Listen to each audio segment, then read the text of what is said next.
Well, it's October 1st, so for level 2 candidates who are planning to write, and I say planning to write December, planning because it's not certain. There's still a lot of time for your region to either allow it to happen or to cancel it. Some regions have been canceled. I've seen on Reddit some discussion of some regions already. I don't know how many are canceled at this point, but I would expect whatever is canceled now to increase going into December. So there's no guarantee that just because you're scheduled, you're going to write. However, you have no choice but to prepare as if it were going to happen, because if it does, oh well, you have to do it. Remember now, you still have until October 20th to defer to 2021. So the people that I'm talking to right now in this video are those that say, no, I'm going to do December. I'm going to make a run for December. All right. You got 64 days. We're going to take off 28 days for review. 28 days I use as just a sort of a rough number. At level 1, I think that's enough time. I don't think that's enough time at level 3. And at level 2, if you expanded that from 28 days to 35 days, the 5 weeks before the exam, I'd say, yeah, I'm on board with that as well. For that, the tools that you're going to use, you're going to be mostly focusing on cycling through the review videos repetitively, because that's what leads to retention, is repetition. Seminar videos, there are 16 of them. For review videos, we got about 16 hours, a little over 16 hours of reviews. For seminars, about 9 hours of seminars. Over 16 different seminars. These are, if you've seen the seminars, they're meant to really make a complex issue really simple, or to clarify little tricky points in the content. And they're really centered around topics that are highly testable, that may trip you up, and they're meant to get you 1 or 2 extra answers on the exam.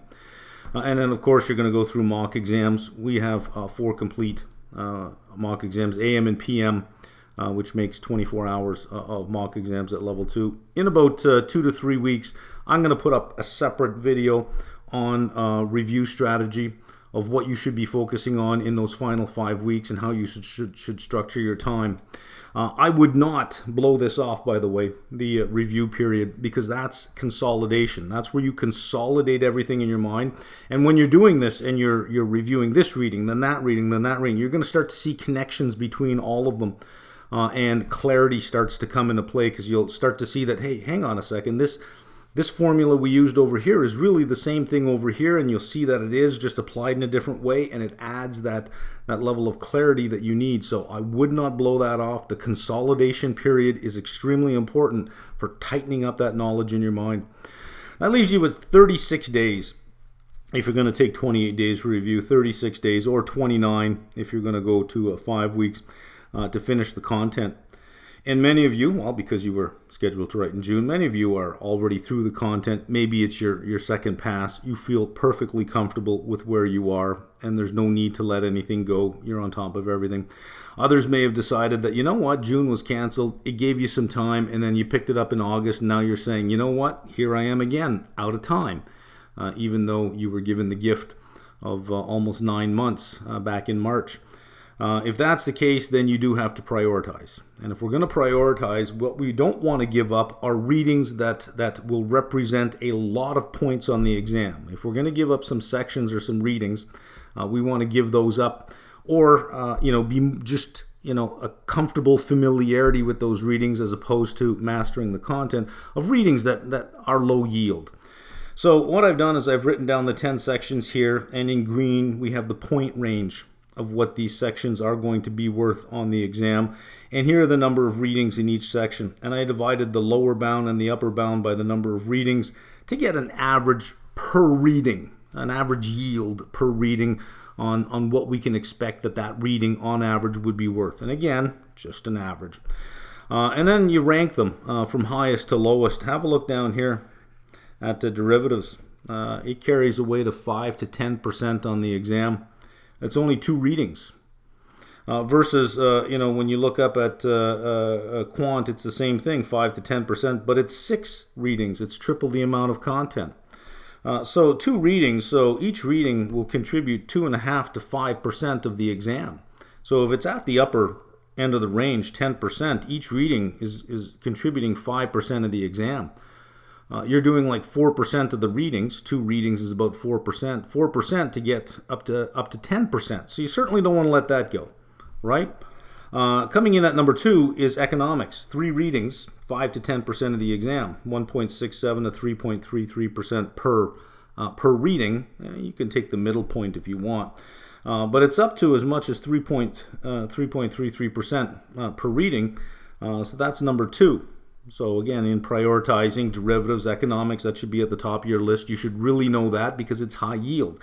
Number 3 is fixed income, 10 to 15%, only 5 readings there. So you're 2 to 3% per reading, again, on average. And number 4, FRA and portfolio management are tied. They're both 10 to 15%. They're both 6 readings, so 1.67 to 2.5%. Alternative investments as high as 2.5%, but it's 4 readings, so it can be as low as 1.25, but it's super, super easy. So this is the way I would think about, the last 36 days. If I think that, you know what, I'm never going to get through all the readings, I'm going to have to give up 3 or 4 readings, I would be looking at this and saying, well, what is the lowest yielding readings on here? Quant is fairly low yielding, 0.83 to 1.67 up here. And corporate finance is fairly low yielding as well, on the low end 1%, but it goes as high as 2%. Equity, 8 readings there, fairly low yielding, but it's big. Again, 10 to 15% of the exam, but per reading, it's rather low. So there might be 1 reading in there or 2 readings where you say, you know what, there's just too much detail. Well, those are low yield. It's not ideal. Right? I'm not advocating that this is a great way to prepare for an exam. What I'm saying is you got 36 days, you have more readings than you think that you're going to get through. You need to prioritize. You need to trade things off. You need to say, what am I willing to give up? And you want to give up things that aren't going to cost you a lot. If you're not comfortable doing that, if you say, that's just not the way I want to do things, either I know it or I don't know it, but I'm not going to hack my way into the exam. Yeah, I got 36 days left. It's my own fault. I didn't watch the calendar. Well, you have till October 20th. It's okay. It's okay to move to May. In fact, I think that's a noble decision to say, look, I can write this exam, but I'm certainly not going to write it the way I like to write it. That's okay. Nothing wrong with that. So if you do want to defer, again, I'm going to keep repeating that date because it's important. You don't want to wake up on the 21st and say, I want to switch. If you're all set for December the 5th, then you're all set for December the 5th. But keep in mind that there is a virus out there that is beyond anybody's control at this point, and it's going to dictate what your regional government will do or what your local government will do. And it's likely that a good number of test centers will be canceled and a good number of test centers will go forward. So it's going to be, luck of the draw, I guess, on which one you're in and if it gets canceled or if it doesn't get canceled. Again, I know that some are already canceled. I don't know what the complete list is. I don't know where you would find a list other than looking at your own particular center, your own particular region to determine whether or not it's, what the likelihood is. If you can't live with the uncertainty, saying, look, I'm never going to really focus on this completely because I just don't know if it's going to happen. Yeah, that can be a problem because that uncertainty can lead to, a bit more relaxed attitude about this. That, you don't feel the fire behind you burning you on. Then, sometimes there's something better with certainty. By selecting the May date as opposed to the December date. Costs you nothing with CFAI. You can upgrade if you have a level 2 December 2020 package with us. You simply just buy the 2021 and the price will reduce by 100% of what you paid for 2020. The difference is $10 or $15 depending on where you bought. So just throwing that out there.